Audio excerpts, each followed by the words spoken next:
Hey. Welcome, everybody, to Bridging the Seen and Unseen. I am your host. I am Shane McLain. This is my beautiful wife, Angie. And this is Gwen. Hey. How are you? I'm good. How are you doing? I'm good. Just sitting there with a bunch of fur animals that like to trap me in. So Yeah. they like to trap me in. But I'm excited about tonight's show. We've had him on several times, and Excellent guest. yeah, Always. he is. He always is. And is he ready? Yeah, he's here. Okay, all right. Well, guys, let's bring Larry Eissler on. Can you guys hear me? Okay. Yes, sir. How are you? I'm good. Right before this show started, my laptop decided it wasn't going to turn on. Of course. Gremlins, So, always. I'm like, hello, this is a MacBook. This is expensive to fix. Yeah, Okay, yeah. I guess we're going to the Apple store tomorrow.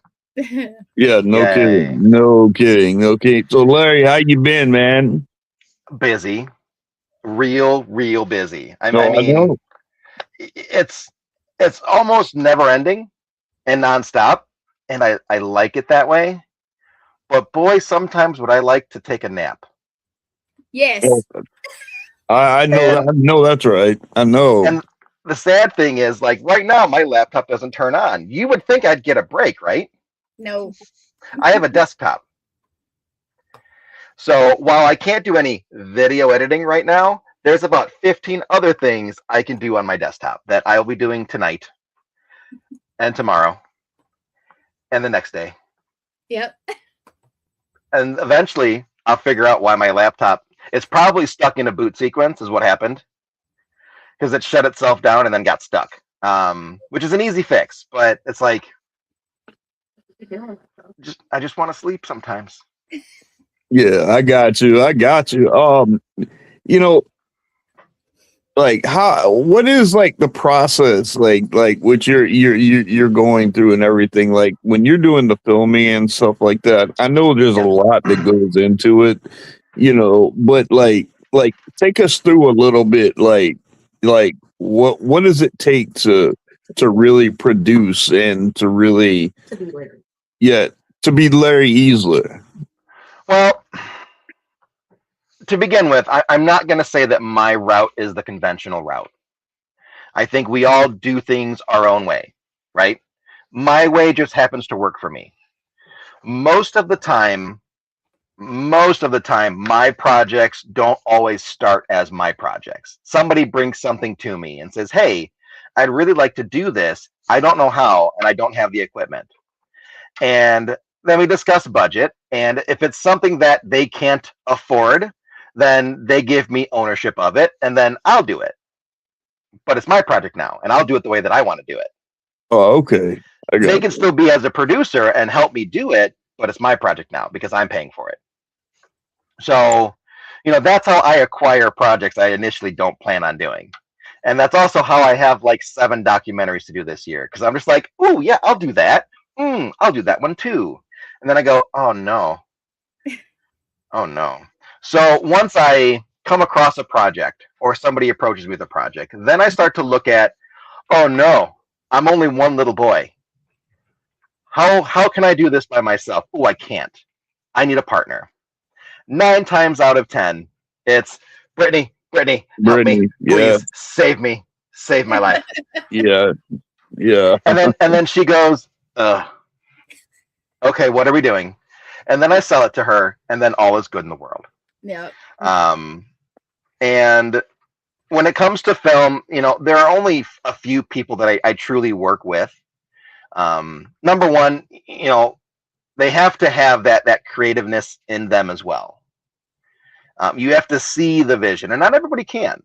Most people, they understand what you're doing, but to see the fundamental parts, not everybody has that. So the people that I work with, Brittany and Diet, when I explain something to them, either they go, I see exactly what you're doing, or they contribute like Brittany does. Hey, this is a really good idea. What if we tweaked it a little bit like this? And then her idea is better than mine. Or it'll be someone like Diet who goes, I trust you to do whatever you want. Just do it. Perfect. Great. So We find the partner, and then you go through and you find, depending on what it is, your cast, which can be interviews, it can be investigators, it can be eyewitnesses, whatever. Let's just take generic documentary. So if investigating is involved, you need the investigation team. You need your, we'll just say 3 interview subjects and what they're going to talk about. And then you have to research what they're going to talk about so you know how to ask them questions that lead them into what they want to say. And then every interview is about an hour long, if not more. And then all that has to happen, pretty early on in the process. And then you go to film the rest of it, B-roll, drone footage. Sometimes there's car footage. Sometimes there's first impressions for the psychic, which if there is a psychic involved and they're not supposed to know what they're doing there, you have to find a way to abscond with them so that they don't know where they're going. But you have to film everything they say as they get it because it's going to be important to have. Wow. So you have to get them there. Sometimes that means me driving to Diette's house to pick her up, to then turn around and go back the same way I came from to make sure she doesn't know where we're going. And the same with Brittany. Sometimes I drive to Brittany's house, even though it adds an hour and a half onto my time, just to make sure she has no idea where we're going. Wow. And that's a part of the process, to keep your psychics so far in the dark that they can't even see the crack under the door. That's good though. I mean, but honestly, I mean, do you have any that like come on that just automatically know where they're going? Sometimes. Diette has gotten close to guessing a location once, and I'm just like, did I tell you where we're going? I don't think I did. And she'll be like, I recognize this area. And I'm like, Diette, I guarantee you've never been here. I guarantee it. So I don't know how you've been here before. Brittany has traveled to locations that we're filming at, and she'll be like, I was just here last night. And I'm like, I'm not recording right now. Don't say that stuff. Let me turn the cameras on first. So it has happened, and it's been super stressful. Especially working with psychics, because they'll do things the way they want to do things, and you have to be flexible and work around their juju powers. Juju powers. I love that. So, but it's at the end of the day, to be a filmmaker, you have to have the worst case of overthinking, OCD, control disorder. You have to have all of that and still find a way to be a humble person too. I would be a great filmmaker. Yep. Give it a hand. Go for it. Hey, I don't know. I'm too OCD and I overthink way too much. So there's a fine line. Like, you have to keep things your way, right? Because that's how we tell the story. That's how we make sure things are shot. The sound is good. Everything's covered the way they're supposed to be done, right? But you have to also be flexible for spirit. Oh yeah, yeah. And just like investigating for filming, they're not trained dogs. They're not going to do things the way you want them to. They're going to do it their way. And you got to pivot fast. And that actually brings me on to the topic I wanted to talk about for this show tonight. Yeah, please go ahead. Have you ever heard of the Watsika Wonder? Yes, I have. Okay. Yeah, I can't remember the details. Yeah. Okay. I will paraphrase. I will shorten the details. We'll go through it quickly. It is a long story, but it's not too complex. So approximately the mid 1800s, there is this young woman around the age of 17. Her name is Mary Roth. Her father, Eissler Roth, her mother, Dorothy Roth. They live in this little town called Watsika, Illinois. On the south side, it ain't a very big town. It's a very rural community, especially back then. And Mary is having, we'll call them issues. Yeah. By today's standards, we call them probably epileptic fits, seizures. But she's also exhibiting other symptoms. What they describe as speaking in tongues, I don't know what that means. But maybe she was speaking gibberish and they thought she was possessed. I don't know. But it's documented that she spoke in tongues.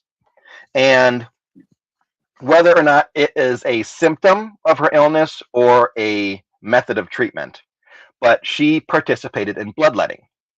So she had marks all up and down her arms. She participated in what? Bloodletting. Okay. Okay. So whether it was cutting or leeches, but there were marks all over her arms, documented, right? This is important for the rest of the story. Okay. So, unfortunately, it's the mid 1800s. When you start having these kind of behaviors, there's really only one place your family's going to send you. Mm-hmm. It is an asylum.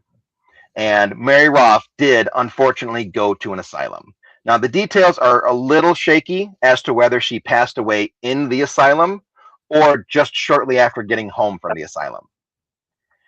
But she did pass away at the age of 17 to 18. Very, very, very young. Now, just after her passing away, time moves on, people move on. Her family, the Roths, end up becoming devout spiritualists. Because, we're talking mid to late 1800s. The spiritualist movement had been going, for a couple decades now, right? And picking up steam. People are starting to not only become spiritualists, but really believe in it. Right. And now we're closer to the end of the 1800s. And in the same town, approximately 14-ish years later, another young woman named Laurence Venom starts to exhibit the same symptoms. The same, what we would call epileptic fits or seizures. Yeah, this is what I read. This is what I read about that. Yeah. This is so good. She starts having these same symptoms, and she's just about to be sent to an asylum when good old Eissler Roth catches wind of her story, and he goes and sees Laurence Venom and recognizes the same symptoms that his daughter was going through, except now Eissler Roth's a spiritualist. And he also recognizes there's probably a spiritual component to this whole situation. So Asa not only convinces the Laurence parents to let him see Laurence, but also to allow them to bring in a hypnotist, a doctor by the name of, I believe, C.W. Stevens. And he hypnotizes Laurence. And I can't tell you why it worked. Maybe it let her guard down. Maybe it relaxed her to the point to where spirits could come into her body. But she ended up having several spirits of various ages and genders come through her and speak through her until finally the last spirit came through. And that last spirit identified herself as being Mary Roth. Mary Roth, yep. And one of the things that Mary said through Laurence was she looked down at her arms and said, "These aren't my arms." Because Mary was bloodletting and cutting herself and then supposedly leeches, but Laurence wasn't. Now, that's not to say that at some point in the future, Laurence wasn't going to get into that. Maybe in 3 years, she would have been bloodletting. But at that time, there was no bloodletting. She had no scars on her arms like Mary did, and Mary recognized that. So you have all the things that Mary, through Laurence, ends up saying, and Asa's right there. Asa convinces Laurence's parents to let Laurence move into his house. And for 100 days, Laurence Venom, inhabited by the spirit of Mary Roth, lived in that house. And she knew everything about it, right? Yes. So as she's going through these 100 days, we're just going to call her Mary now. So Mary was able to not only identify people that Laurence had no idea who they were, family members that only Mary would know. She was also able to do things only Mary could do. Supposedly, Mary was a very good pianist. And Laurence sat down at the family piano and started playing a song that Mary would play. And there's also a depicted story of they blindfolded Laurence and had her flip through a box of postcards, and she could pull out the name of the person you requested from the postcard. Completely blindfolded. So it makes you think, wow, there's a spiritual component to this. So what ends up happening is, as it's described in Stephen's book, again, spiritualist, right? We got to keep that in mind. He's a spiritualist too. Laurence's soul moves up to heaven for 100 days, and is healed. And Mary is just inhabiting her body for the time.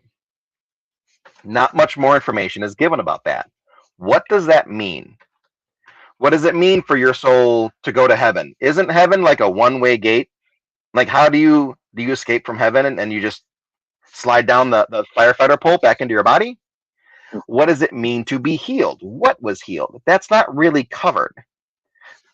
But 100 days goes by, and Mary basically says her goodbyes. She goes back to where she came from. Lorancy now returns to her body. And all of the ailments that Lorancy was suffering from are gone. Not only does Lorancy then live until the ripe age of 88 years old, I believe, and she had approximately 11 children, I want to say, and then their children, and then their children, and then so on and so on and so forth. Shortly after this whole ordeal, she moved to California and then lived out the rest of her days there. Wow. And that's where the official story ends, with a lot of spiritualist sensationalism and a lot of miracles. That's why it's called the Watsika Wonder, the spiritual miracle. Right. It's a miracle of healing, right? But also probably a little sensationalized, a little exaggerated, just so that Stevens could sell his book. So I'd never been to the Rough House before. And in early 2024, a man named Neil Gibbons invited me to come and film a documentary at the Rough House. Oh, And wow. in the original concept, the seance, which is what the doc is, was kind of a covering all bases doc. You know, we had history interviews, we had interviews about spiritualism, we had full investigations, psychic walkthrough. We absconded with Diet and brought her there. She had never been there before. She wasn't allowed to drive herself. She drove to my house, and then I drove to Neil's house, and then we all drove together. So she's all discombobulated. But you know, part of that was because we were filming in the car too, and we all had to be together. So you know, this was a full coverage of the building and the story. And then we decided, hey, you know, we're going to hold our own seance on the grounds of a spiritualist house who held seances here as well. But I mean, as you could probably tell by me, and for sure by Neil, he and I are both a go big or go home kind of guy.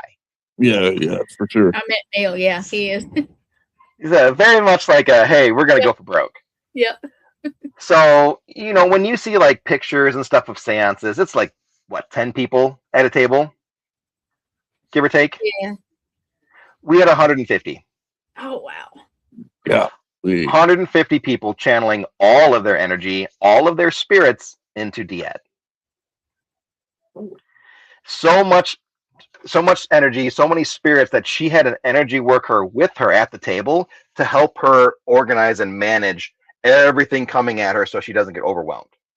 So you had one person that was channeling all that? Yes. All into Diet. So Larry, isn't that kind of dangerous? That's not my department.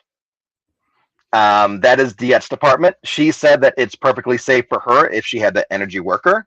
And then she had rules about going into the seance, coming out of the seance. She also gets dehydrated. So we have to have water on hand immediately, which that one really caught me off guard. Because, you know, in the seance, she talks, but she doesn't talk a lot. But like she gets like completely dehydrated from it. Like that's kind of spooky. So we're doing the event for the seance. We'd already filmed all the interviews. We did the investigation. We did Diet's walkthrough. The very last thing we do is this 150-person seance. And this is kind of where it goes back to sometimes spirit has a mind of its own. And you have to be extremely flexible with spirit. Because our original plan was to impress these 150 people and talk to the spirits of the house, let them say whatever they wanted to say, and then invite some of the spirits around us. All of the spirits of the house immediately took a step back. And they said, this night isn't for us, it's for them. And then Diet channeled over 30 spirits through her in an hour to help these people talk to their loved ones through a seance, and we filmed all of it. Every single person that asked a question was filmed. We wanted to keep the dark fire element of a seance. We couldn't do candles because I had cameras on the table. So we did tiki torches just to bring the flame element into it, which, oh my God, the lighting was chef's kiss, delicious. Natural lighting is my favorite. But if you're not by the tiki torch, you can't be seen. So unfortunately, not all of the people that had a reading made it into the finished documentary, but most of them did. And we found that some of these people were asking the most heartbreaking questions. Why did my mother-in-law not love me? Why did my sister not love me? These just like super heavy things, right? And, you know, in watching these people get the answers that they get, you know, it ends up being almost like a healing thing for them. So what started off as a documentary seance kind of became a spiritual miracle in and of itself. You know what I'm saying? It's like So a these mixture people- of light work too. It is. These people came here and then 30-ish got healed because they offloaded everything that was holding them down, that was weighing on their heart and their soul, and then they got it off. Or some of them who communicate with their loved ones were then able to continue to communicate with them later, which happened with a few people because I asked them about it. So we get all this footage done. You know, I have 2 terabytes of raw footage to go through. The 2 seance is terabytes big. Of raw, 2 terabytes. It's big. Yeah, that's huge. So I'm going through all the footage and I'm watching, and I get to the seance itself, and I'm going through and I'm blending cameras together and all the stuff you got to do, and it starts to hit me, which later comes to find out is my guide communicating with me that I met in 2025. The story isn't about the house, the ghosts in the house, or anything like that. The story is the seance itself. And everything that happened to those people, that's what the story is. That's what spirit is saying. That's what the story needs to be. So then we had to pivot everything else away from the original plan to then reshoot it to fit this new story. That was about the 150-person seance. So that flexibility that is really an important part of working with spirit, that's how it manifested for this documentary. Spirit said, that's the focus, make it work. And then you got to go, oh no. Oh, what do I do? What do I do? But I've also learned that I edit through spirit, which is something that I've never thought of before until this last year. So as I edit through spirit, like it finds the right B-roll clip in the exact moment I need it. It finds the right stock video. So you're actually channeling while doing the work. Kind of. Or in my case, my guide is electrocuting me to say that's the one you want. Because that's how my guide and I communicate. She electrocutes me. That's Thank you, sweet. Celeste, so much. Okay. Like Michael it has happens. a little joke for you, Larry, to make you smile. Okay. That was one time, and the restaurant did not remove the mud vein. It was their fault, but you got to do what you got to do. Yeah, you gotta do it. Shane can't see this, so Michael, I'm gonna call him Michael G because I always say his name wrong, and it makes me feel bad to say it wrong. But he says I have to do this when I say it to make it right. I don't understand that exactly, but he says I watched Larry Italian. peel the poop string off a shrimp once. You got to do what you got to do for real. I agree. Yeah. Your mom's watching. Listen, it's better than eating it. Yeah. Mhm. Your mom's watching. So yeah. Now I'm getting parched because I'm talking so much. So, you know, that ended up becoming a super important thing for my projects going forward. I learned, hey, buddy, when Spirit says this is the project, this is the project. Mm-hmm. And you need to listen. And let me tell you, when the project initially shifted into what it is today, I was panicking. I was not in a good space, because it's like everything was shot with this in mind. How do we pivot away from that and make it fit? Well, come to find out that it fit both ways. The way that the questions were asked also fit the news story. So it's like, okay, when I was writing the questions out, did my guide go, hey, make sure to ask this question and phrase it this way because you're going to need it? Maybe she did. Mm-hmm. Back even before I knew it was her. Maybe she did, because a lot of the questions that I asked were more spiritual based and not like hard documentary history based like we were originally planning. I was just like, well, it's a seance. Let's lean a little bit more into spiritualism. All of those spiritual questions ended up getting used. So sometimes you need to be flexible. You need to listen and be like, hey, spirit's telling me I got to do this. I'm just going to do it. What was the expectancy level of the 150 people that were in there? Were they, did they know each other? Did they have any idea of who they would be channeling or talking to? What was their mind frame when they went into this? I have no idea, because this was also my first seance too. Oh. So the first seance I've ever really participated in was 150 people that I was filming for a documentary at the same time. So I was bewildered by some of the responses.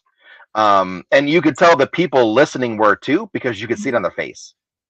They were just like, how did she know that? Because it's Diet, and Diet's spooky. Yeah, she is. She's spooky. So when we initially talked about doing the seance, we did tell people, hey, listen, your loved ones could come through. If you want to speak to a loved one, ask for them. They might come through for you. And they did. But we were also expecting Mary and Larancy and Dorothy and Asa to come through as well. And they were all like, nah, you guys got this. Go ahead. And it turned into something unintentional, but also kind of beautiful too. That's amazing. That's amazing. How long did it take you to do all that? The editing was 10 months.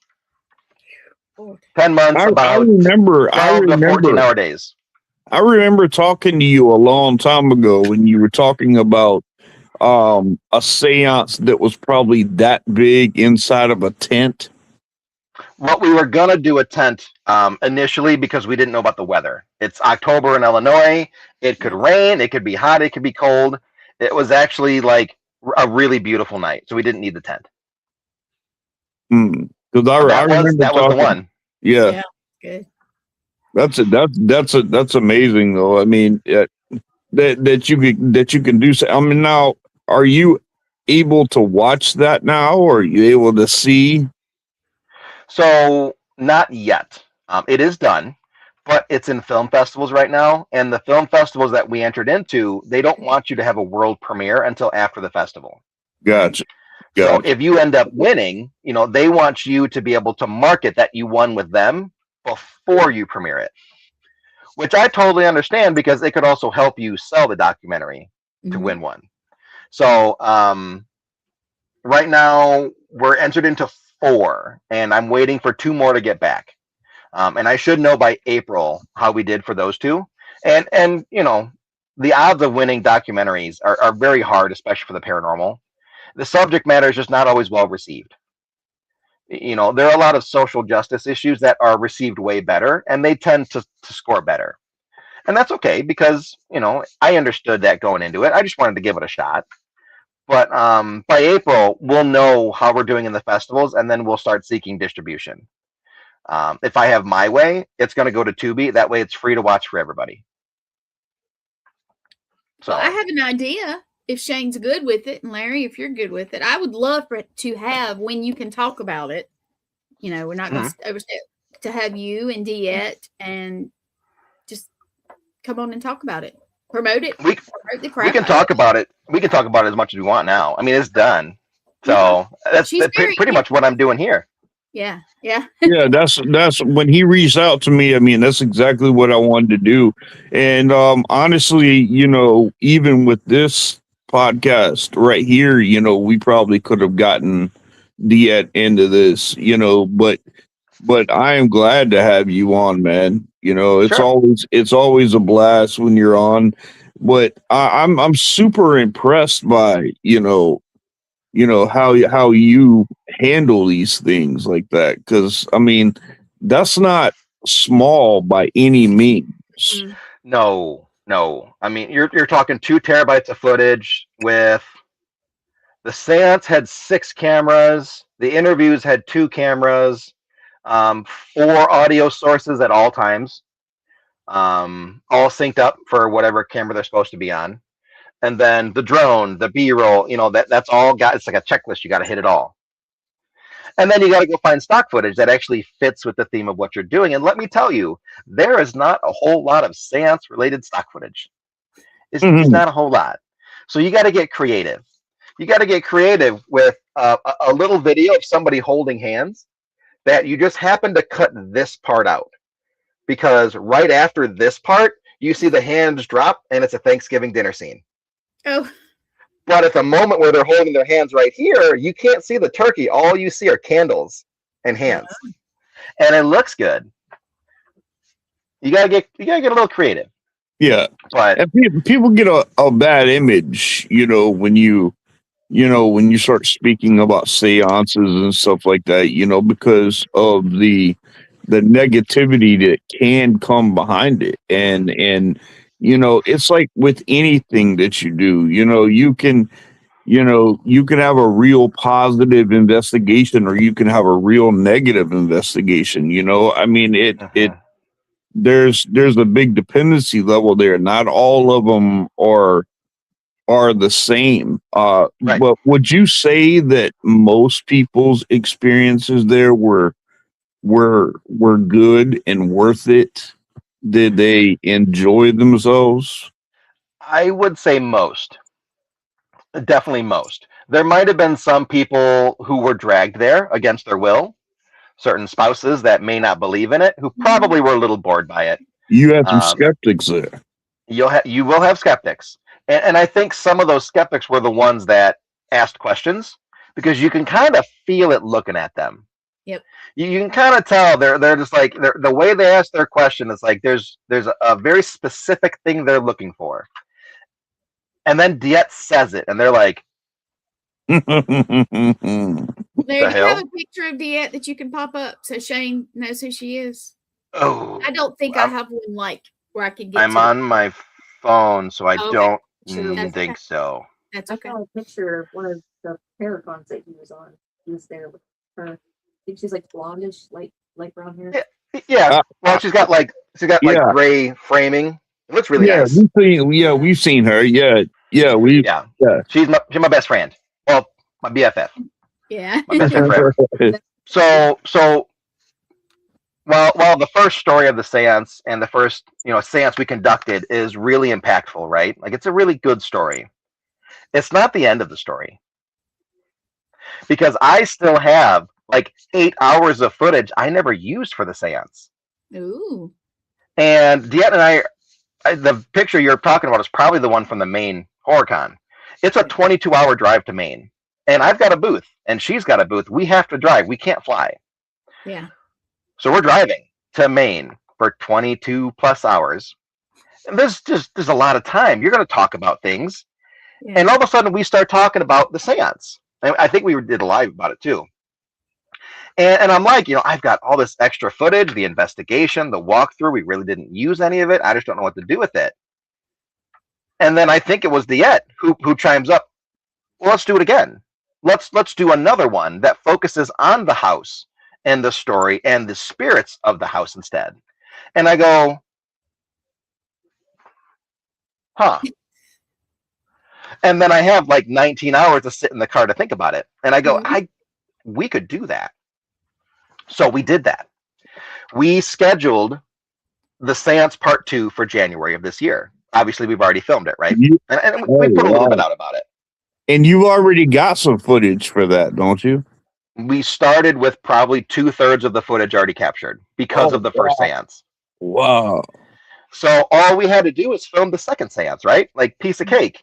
So it's October, and Neil is doing events. He's an event guy. He's doing an event at the Roth House, and these 5 ladies show up out of nowhere, and Neil introduces me to them. They are the 5 great-great-granddaughters of Laurence Venom, Aw. the Amazing. blood relatives. I'm getting chills of Laurence Me Venom. too. Why you think So, Wow. Yep. so it's like, holy cow! Like this is your story. Mhm. So we're talking to them, and the topic of the seance comes up, and they're like, we would love to watch it. And I've got a screener that I send out to people, so I sent them the screener, and they were, oh my god. They had never known about Laurence until like 5 years prior, so they're still learning about their great great grandmother. Neil has this idea: let's bring these women to the seance that we're doing in January. Let's use them as a blood tie to the story and see if we can get a stronger connection. Mhm. So out of the 5 that came to the event, only 2 showed up. Oh. And that's okay, because I can't interview 5 ladies and add them in. 2 is perfect. So they get there, and had no idea they were participating in the seance. They walk in the door. She looks at the both of them and she goes, "You both look familiar." And it wasn't until that moment, until Diet said something, but one of the ladies is almost identical to Laurence, and the other lady is almost identical to Mary Roth. Oh wow. So much so that Neil took their pictures side by side to Laurence and Mary, and they're almost identical. Even and it was now? like even now, the 2 out of the 5 women, the 2 that actually showed up, are identical to the girls in the original story. Oh, That's spooky. Yes. That That's is. good. That's good. So, we go through, we do our thing. I interview them. They talk about, learning about the story and how their family reacted to stuff, all the stuff you need to know, right? Right. Neil gives us a down and dirty of the history, super quick, because I need a new version of it, because I can't use the old footage. Mhm. And then Diet kind of does the same thing. She talks about the spiritual side again, because she's leading the seance. Oops, sorry, excuse me. So we get to the seance. After we did a little bit of investigating with them, and we really didn't get a whole lot. That was just, the icing on top. I want the seance. That's my main drive, is the seance. We get to the seance. We set these ladies next to Diet. Neil and I are on the outside because I'm always checking cameras. Diet was extremely insistent. You are in this seance. You are not behind the camera. You need to be a part of this. Mhm. And I'm at the point now where she always tells me, "What do I always tell you?" And I go, "Trust my medium." So, okay, you know what? If someone's telling Diet I need to be in this, okay, then I will find a way to be in this. So we've got 6 cameras rolling, and I can't watch any of them. Oh no. I can't monitor audio. This is all on autopilot and spirit mode. Good luck. So we get into the seance, and we call in the other spirits of the house too, just to kind of get things rolling. And then we call in Eissler III. And Neil's asking a couple questions. I'm asking a couple questions. And then through me, 100%, my guide starts asking questions. Questions that just popped into my head the exact moment I said them out loud. And I go to Diet, who Ace is speaking through. She's the Diet spirit box at this point. And I go, Asa, can you explain to me what it felt like as a father to watch your daughter go through that? And in his answers from that point forward, and all the questions that I asked, changed the story of the Roth House. Ooh. It's no longer the sensationalized story written by a spiritualist. This is now a first-hand account from a spirit who was there through a very trusted medium. So instead of, Mary started getting these symptoms when she was older, 16, 17, Asa said that she was having seizures since she was 2 or younger. Well, okay, now it's not a a physical ailment brought on later in life, it's a lifelong ailment. And then through the course of asking Lorancy and Mary questions, we figure out that Mary had gifts since day one. Her gifts went out of control, caused the seizures and all these other horrible things to happen to her because medicine back then was atrocious. They didn't understand, but she was a psychic that just couldn't control her gifts. And that cost her her life. And then when Lorancy came up and started talking, come to find out, Lorancy's soul didn't go to heaven. Lorancy and Mary shared Lorancy's body at the same time. And Asa said there were days where she was Mary and days she was Lorancy. And instead of her soul going to heaven to heal, Mary was there to teach Lorancy how to control her gifts. That's amazing. And that changes the story fundamentally. Mm-hmm. Wow. Through Diet, all through Diet, and completely giving in to the fact that these weren't my questions I had written down ready to go. These were questions that were popping into my head at the exact time I was saying them, and it probably wasn't me. And that's okay, because you got to remain flexible for spirit to get what it wants. Right. So now we have the second seance that changes the story into what is probably the correct story. Is it going to be in the same place? It's inside the house, in the room they conducted their seances. Okay. Because instead of 150 people, now it's only 5 of us. Okay. So it's a little bit easier to fit in the house. But, you know, the one thing I like the most about this version of the seance part 2, the working title is called Bloodlines, which makes sense, right? Mm-hmm. I like that it's telling a story that's never been told through a speaker who never had the chance to tell their story. And that's only something that we can do. Nobody else can do that. And that's wild. That should definitely be interesting there. I mean, especially like you're talking firsthand, right? You're firsthand from 3 spirits who lived it. That's amazing. It is. Yeah. And That's one of the amazing. questions that I asked that, you know, I wouldn't have normally asked because it's not the style of question I would ask. Mm-hmm. I asked Asa if he understood that his actions with Lorancy not only saved Lorancy's life, but caused these 2 ladies and their family to be born.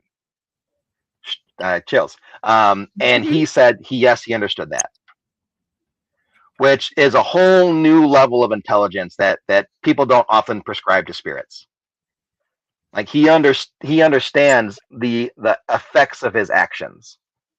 I wonder, you know, that story, you know, I've done a lot of thinking on that story, you know, because when I read it and I was like, you know, Mary had the condition that she had or whatever, but when the other one, I wonder if she started getting a lot of the same symptoms around the same time. That wasn't a question that we asked. I mean, it'd be a good follow-up for sure. Mm-hmm. But, you know, once we realized that Mary's stuff started earlier in life, it was kind of just assumed that Lorancy's did, because Lorancy's was also about spiritual power going out of control. And it's also kind of funny because there's going to be a part in there where Neil asks about whether or not the spirits recognize the fact that what happened to Lorancy was a spiritual miracle. And I want to say it was Mary Roth at the time. She answered it wasn't a miracle. It wasn't a miracle because, you know, we as people often prescribe the word miracle to mean these really big things. Yeah. But there are so many little miracles that we don't even realize are actually miracles. Yeah. And I don't know if that part will be 100% in the documentary, but there's things that was immediately brought up that Diet has no way of knowing. So immediately after saying that, Diet looked at me and looked at Dina, the woman that looks like Mary. Again, this is Mary speaking. And she looks at me and she goes, do you think the bullet that just missed you was a miracle? Or was it spirit intervening? And I'm just like, Diet doesn't know that story. What? And then she Uh-oh. looked at Dina and goes, do you think that hard childbirth that you went through, do you think it was a miracle that went okay, or whatever she said? No, it was intervention from spirit doing what it's supposed to do. Wow. So that makes the story not a miracle, but it was always Mary's job, what she was supposed to do to help Lorancy. And I believe she said it's spirit helping spirit. And it's like that completely takes the sensationalism out of it and brings it into the real world now. It's not a spiritual miracle, it's a walk-in. It's That's not a possession. massive. That's it's a walk-in. That's a massive intervention, man. That's like you have so many intricate parts there that are coming in that are filling in a lot of the gaps that you're speaking of, and that's so interesting that happens like that. Yeah, it takes a story that's over 150 years old and turns it on its head. And the only thing holding you back now is your skepticism. Do you believe that Diet said these things? What can they really say now, though? I mean, but what can they, even if they are skeptic, what can they say, though? You can't say that it didn't happen because you've got people there that it happened. There's interventions that have proven that it's there, and you have people speaking from people who were not only there but experienced things. So how can they still have that skeptic mentality, when it's that close? You'll always get the medium skeptics. They don't care. A medium's doing it, they had information prior to.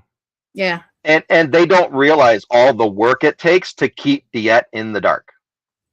When we're filming an interview or something, and Diet is sitting upstairs in her room with her door closed because she can't hear what's being said, or we're filming it when she's not there to make sure that she doesn't hear what's being said, or Neil has to take her out of the house to do something with her, take her to CVS or to lunch, so that I can record something that she's not supposed to hear. These are all things that you don't realize by watching the documentary because you don't film that stuff. That's more of the administrative stuff, just to make sure that she doesn't hear what she's not supposed to hear. But even with all that work, you're still going to get the skeptics that don't care. A medium said that, they knew it in advance. Yeah, and mediums have such mediums, I'm, of course, I'm Christian, so, we don't use the term psychic a lot, and medium, yeah, we will, but we use terms like discernment, and things like that, which has a lot to do with that. Like I get premonitions and visions, and mine are never good. I try to understand them, but there's no sense in me trying to understand not even where they come from, because I'll never find out. But people are always going to say something, but you have to admit now, the people that do talk about these medium things like that, between YouTube and Hollywood, they've put a very negative stigma on medium. Yeah.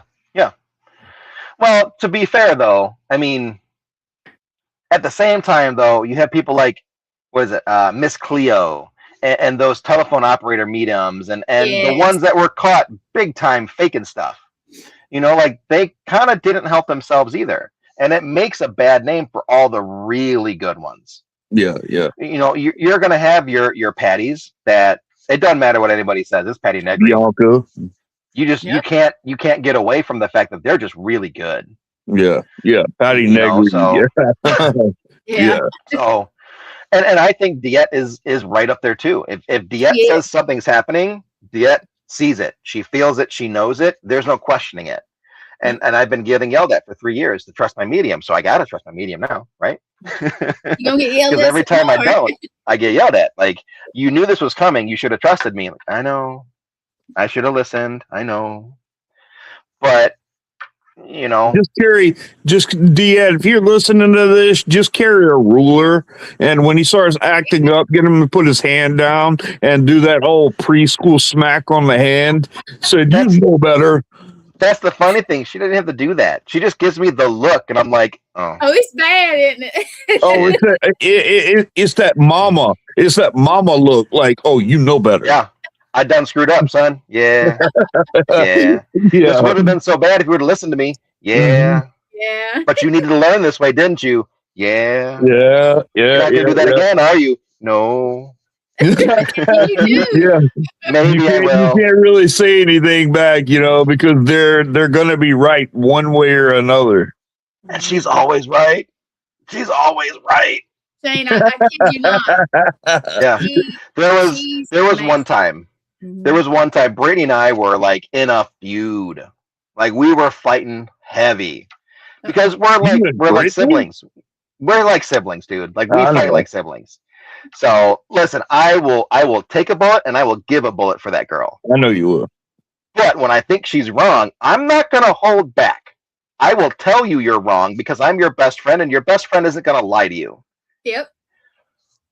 Sometimes my delivery isn't good. Sometimes it sounds better in my head than the way it comes That's out of what my my mouth. wife says about me. Yeah, there's a disconnect or something, Yeah. and when you look back at it like 3 days later, you're like, ooh, I But should it's have your said it best that way. friend. Yeah. That is yeah. my best Oh, friend. you on your crap. Yeah. They're Because gonna she tells me, she said, it's not what you say, Your tone. it's how you say it. And I'm like, no, hold on a second now.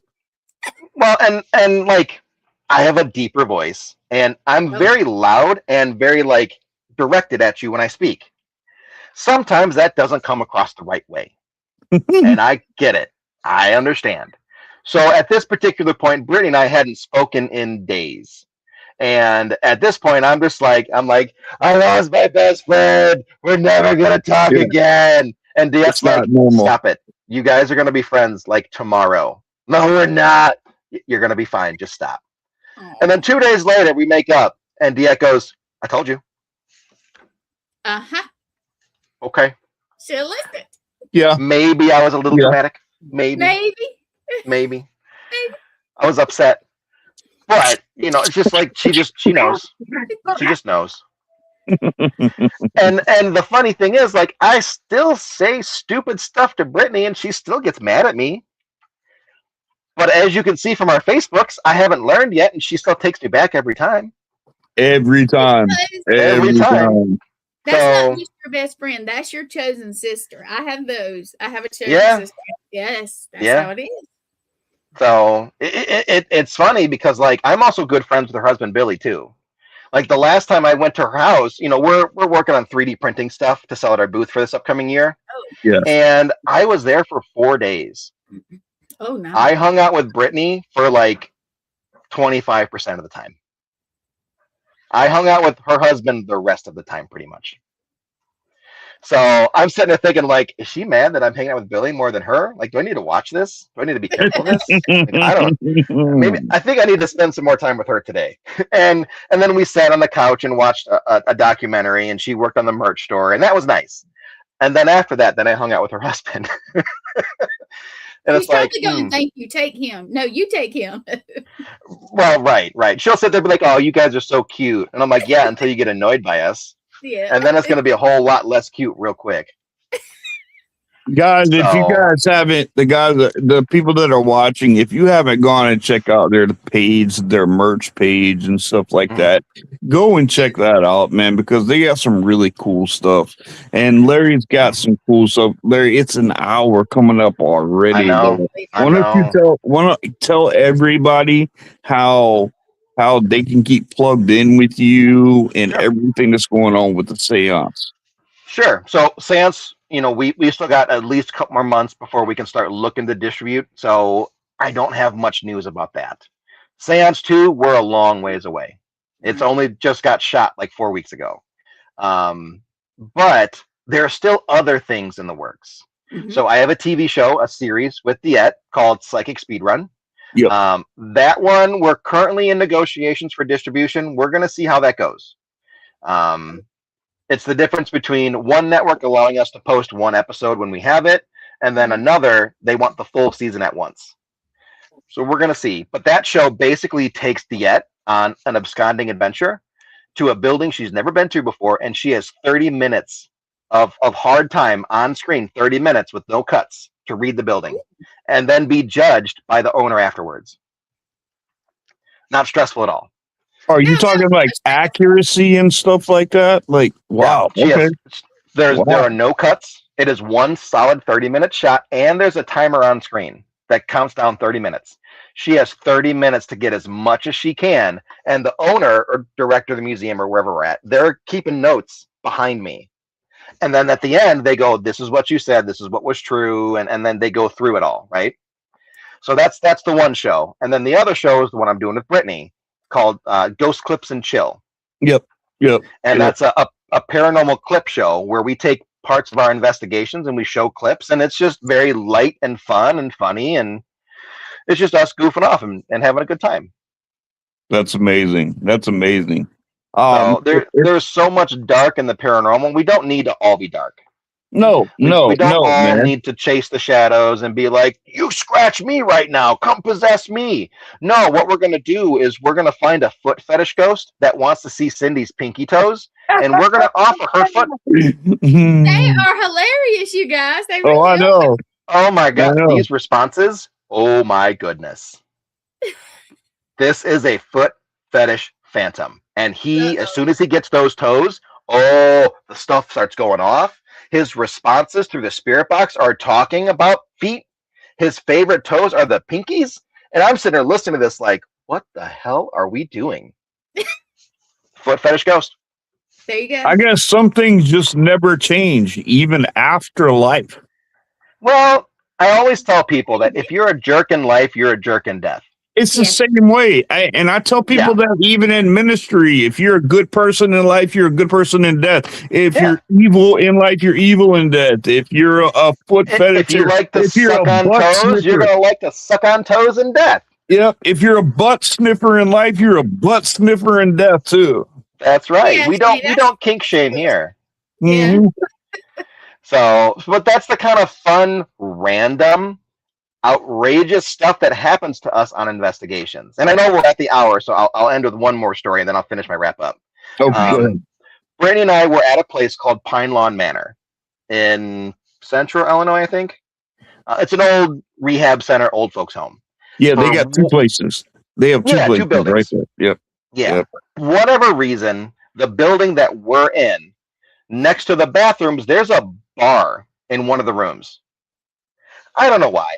It seems like a kitchen. Maybe it's just being stored there. Who knows? Mm-hmm. But, Brittany and I are very out-of-the-box thinkers when it comes to the paranormal. Like, one of my best tricks is I play blackjack with spirits. All I need is a deck of cards and a spirit box. And they love it. So we're at this bar, and I've got nothing. I have no equipment. It's just us screwing around. And I start slinging drinks. Well, ghost drinks, because there's no booze. And we're calling for the spirits to come into the room and order a drink through Brittany's necrophonic on her phone. And I kid you not, they're ordering drinks. They're giving me the liquor they want. If it's got a pop chaser, they'll say Sprite, Coke. And then in the meantime, she's on the opposite side of the bar sitting, and we're watching the shadows walk into the room and go next to her. Like they're sitting at the bar too. And she's like, what the hell's going on? And I'm like, they're thirsty. So we're slinging drinks for the ghosts. Is very active. That place is very active. Very active. Both places that they have there, both buildings that they have there are very, very active places. So that doesn't surprise me at all. I know the building that we did it in was the one with the bathrooms, because the bathroom is like right across from where the bar is at. Yep. If that helps narrow it down. But like, that's the kind of random weird stuff that we do where the spirits are just showing up like, I'll play blackjack. Sure, I'll win your $1. or in the case of Ireland, €2, or I'll get a drink. Absolutely. You know, like, and that's the cool stuff that we do on the show. We just do random things and it gets really cool stuff. That's So amazing. That's amazing. Larry, thank you. Thank you so much for coming on, brother. It's always a blast with you. You know, we want to keep tabs with everything. So, you know, as you progress getting into this stuff, let's do some more shows together and let's do this. Let's bring some more people on. And because I want to help promote that, you know, coming through, we want to promote you. You know, we love you guys, man, and you guys are awesome people. And so we have Mark of the Trinity, which is actually a dark doc that Brittany and I did last year. We're finishing up some of the filming this summer, and then I'm hoping to get it done by the end of summer. So around that time, that would be a good time to probably bring both of us on to talk about the Trinity and the really messed up stuff that happened to us both there. Oh yeah, absolutely, absolutely. And I'll give you a little teaser. Brittany and I are in 2 separate buildings at the Jericho. It's at the 3-building site.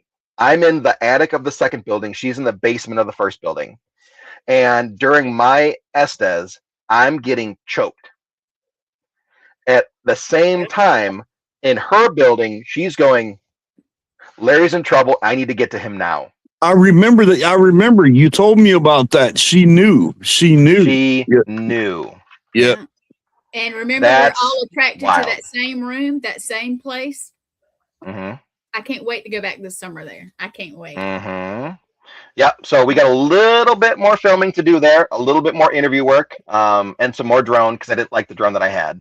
And then I worked that into what I've got done. And then, you know, by summertime, we should be ready to talk about it. Nice. All right. All right. Well, thank you so much, Larry. Thank you for coming on, man. You've been an awesome guest. You always are. I really appreciate you coming on, and I can't wait to have you back again, brother. Thank you so much, guys. Thank all right. Take care, everybody. Take care. See you. Yep. All right. We'll pull you down. He's always a wonderful guest. So wonderful. It's just the thing is, like the hour goes by so fast once we start talking. Yeah, but but if you notice, he's the kind of person that you could just have communication with for the longest time, and it will never get stagnant. It will never. He's just an awesome guy. And I wanted to thank you guys for coming on. Thank you for being here with us. I got an awesome guest next week too. So you guys stay tuned, and you guys have a good week. Stay safe, be blessed always, and stay spooky, people. Good night. Peace.